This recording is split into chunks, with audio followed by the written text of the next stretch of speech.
I'm in a bit of a different spot than you, but not entirely different in the sense that I am a somewhat public figure of whom people do expect to hear, or from whom people do expect to hear Catholic things.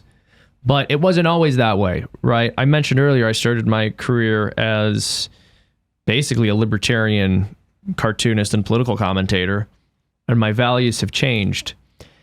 And when I really came to understand that there were certain libertarian beliefs that just weren't compatible with Catholicism, it was very scary for me to start speaking out about those things because I didn't know how people were going to react, and that could have just been the end of my career. And I thought, well, I don't know what else I'm going to do. I'll have to build something else completely from the ground up, because obviously no animation studio is going to hire this, conservative Catholic bigot who has said all these horribly offensive things about the agenda they're trying to promote.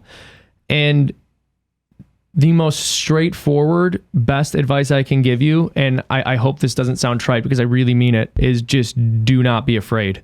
That is really the best advice that I can give you, because we live in a culture that operates entirely based on you being afraid. It needs you to be scared, and it needs you to feel despair. The current cultural paradigm, and this is something I spoke about at YAF when I was explaining to these young people how I believe they can keep their faith. What I said was, this is a culture where men are told that they're apes who can't restrain their sexual desires, and the only way they can achieve any kind of personal fulfillment or happiness is by becoming as wealthy and high status as possible so that they can have as many consequence-free sexual interactions with women who they will jump from one to another over and over, using and discarding them. And then if a man can't reach that level of status or doesn't even approach it, he's to be regarded as an incel who should spend the rest of his life anesthetizing himself with pornographic material. We tell young women that they should allow themselves to be used, that the only way they're ever going to find love is by letting as many men as possible use them sexually, and just being passed around as if they're sexual objects and not people. And it tells people who are sexually confused to sodomize and mutilate their bodies into complete unrecognizable disrepair. They end up marching to early graves as a result of drug overdose and suicide, and you have mothers killing their own children. And when you look at the rationale behind all of these things, it is all despair. It is all despair. People are terrified of living any other way. They don't think they can be happy. And we have the truth and we can give it to them. And why don't we? Well, because we're scared.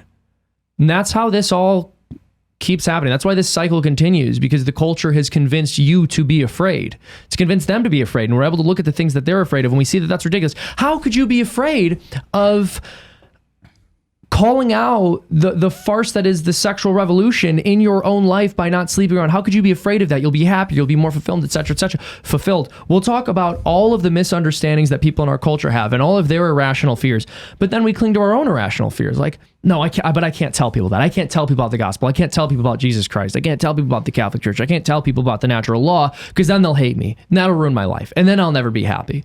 So we fall into the exact same patterns of despair that keep everyone else in check.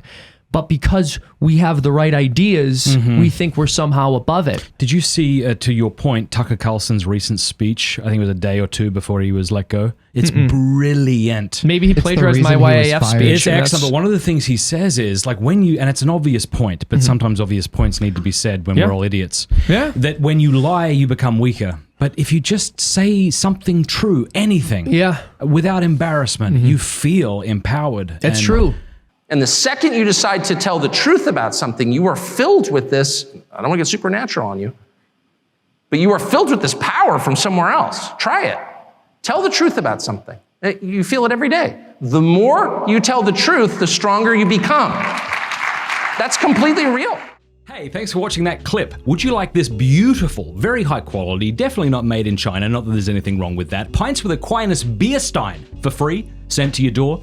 Would you also like a copy of The Jill sent to your door 4 times a year? This is the Pints with Aquinas newspaper, by the way.